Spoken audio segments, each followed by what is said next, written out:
انتہائی خوشی ہوئی یہ خبر سن کے کہ اسحاق ڈار صاحب کو نائب وزیر اعظم بنا دیا گیا ہے۔ بہت بہت مبارک ہو اس خاندان کو۔ میں ڈاکٹر ندیم سجاد راجہ ہوں۔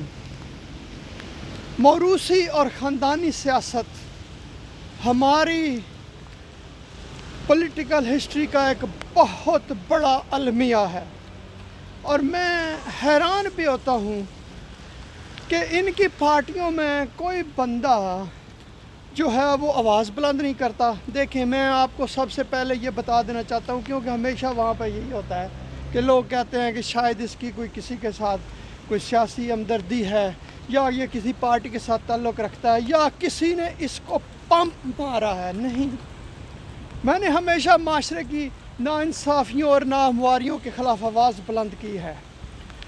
تو جب بھی ایک بھائی وزیر اعظم بنا ہوا ہے، ایک سربراہ بنا ہوا ہے، اپنے خاندان میں وہ بانٹے جا رہے ہیں، جس طرح وہ کہتے ہیں نا کہ اندھا بانٹے ریوڑیاں بار بار اپنوں میں ہی، تو ایک کو وزیر اعلیٰ بنا دیا۔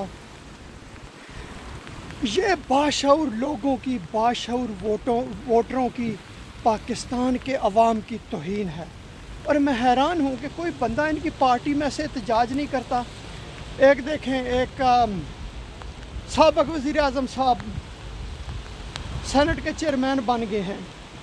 اس پارٹی میں بھی کوئی اور اہل بندہ نہیں تھا کہ کسی کو چیئرمین بناتے سینٹ کا۔ پھر اس کے دو بیٹے ان کے قومی اسمبلی میں جا پہنچے، ایک جو ہے وہ صوبائی اسمبلی کا ممبر ہے، اور ایک ابھی جو اپنے والد صاحب کی چھوڑی ہوئی سیٹ ہے اس کے اوپر الیکشن لڑنے جا رہا ہے۔ تو میں حیران ہوتا ہوں کہ ان کو اپنی پارٹی میں اپنے عزیزوں، رشتہ داروں، بیٹوں، بھائیوں، بیٹیوں، دمادوں کے علاوہ کوئی قابل بندہ نہیں ملتا جو کوئی منسٹری چلا سکے، جو علاقے کے لوگوں کی نمائندگی کر سکے۔ تو پاکستان کے رہنے والے لوگوں، کب تک یہ ظلم اور ناانصافی کا شکار آپ لوگ ہوتے رہیں گے؟ آپ کیوں نہیں کھڑے ہو کے کہتے کہ آپ اہل ہیں، آپ نمائندگی کریں گے اپنے علاقے کی، آپ وزارت چلانے کے اہل ہیں؟